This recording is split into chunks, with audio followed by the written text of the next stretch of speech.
នេះរុស្ស៊ីថ្ងៃទី29ខែឧសភាឆ្នាំ2026នេះនៅសាលប្រជុំកោះសំពៅមាសសាលាខេត្តបានបើកកិច្ចប្រជុំត្រួតពិនិត្យវឌ្ឍនភាពការងាររៀបចំទទួលបដិសណ្ឋារកិច្ចសម្ដេចអគ្គមហាសេនាបដិតេជោហ៊ុនសែនប្រមុខរដ្ឋស្ដីទីនៃព្រះរាជាណាចក្រកម្ពុជាក្នុងពិធីសំណេះសំណាលជាមួយនឹងក្រុមប្រឹក្សាខេត្តស្រុកក្រុងឃុំសង្កាត់និងថ្នាក់ដឹកនាំមន្ទីរអង្គភាពជុំវិញខេត្តពោធិ៍សាត់នៅថ្ងៃទី30ខែឧសភាឆ្នាំ2026នេះក្រោមអធិបតីភាពឯកឧត្តមនាយឧត្តមសេនីយ៍សន្តិបណ្ឌិតយូសុនឡុងរដ្ឋមន្ត្រីប្រតិភូអមនាយករដ្ឋមន្ត្រីដោយមានការចូលរួមពីឯកឧត្តមអរ៉ាប្រធានក្រុមប្រឹក្សាខេត្តឯកឧត្តមខុយឌីដាអភិបាលនៃគណៈអភិបាលខេត្តលោកអភិបាលរងខេត្តនាយករងរដ្ឋបាលសាលាខេត្តរដ្ឋបាលស្រុកក្រុងកងកម្លាំងប្រដាប់អាវុធទាំង3មន្ទីរអង្គភាពពាក់ព័ន្ធនិងប្រតិភូជាច្រើនរូបទៀតនៅក្នុងដំណើរការចុះត្រួតពិនិត្យកិច្ចប្រជុំត្រួតពិនិត្យវឌ្ឍនភាពការងារនោះឯកឧត្តម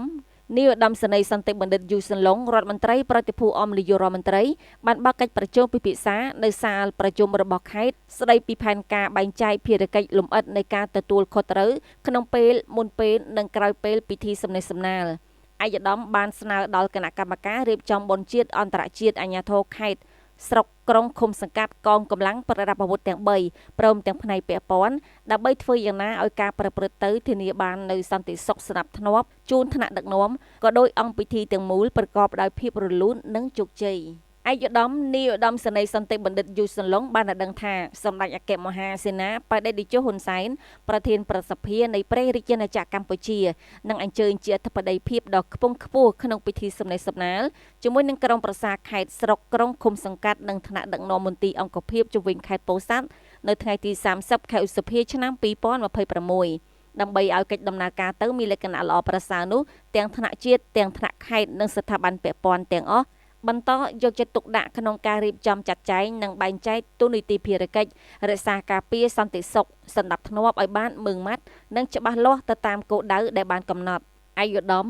នាយឧត្តមសេនីយ៍សន្តិបណ្ឌិតយូសុនឡុងរដ្ឋមន្ត្រីប្រតិភូអមនាយករដ្ឋមន្ត្រីបានជម្រាបជូនដល់អាជ្ញាធរនិងកងកម្លាំងប្រដាប់អាវុធទាំង3អង្គភាពពាក់ព័ន្ធត្រូវចូលរួមអនុវត្តកិច្ចការនេះឲ្យមានប្រសិទ្ធភាពនិងទទួលបានជោគជ័យកន្លងមកខេត្តពោធិ៍សាត់យើងបានរៀបចំទទួលបដិសណ្ឋារកិច្ចប្រមុខរាជរដ្ឋាភិបាលជាច្រើនលើកនិងច្រើនសាររួចមកហើយក៏មានបទពិសោធន៍ច្រើនដូចនេះត្រូវតែអនុវត្តនៅទូនីតិភារកិច្ចបន្តទៅទៀតដើម្បីជាមុខមាត់របស់ខេត្តមួយនេះបុរីរតនតារាក៏ត្រឹមតែ$1000ក្លាយជាម្ចាស់ផ្ទះភ្លាមៗ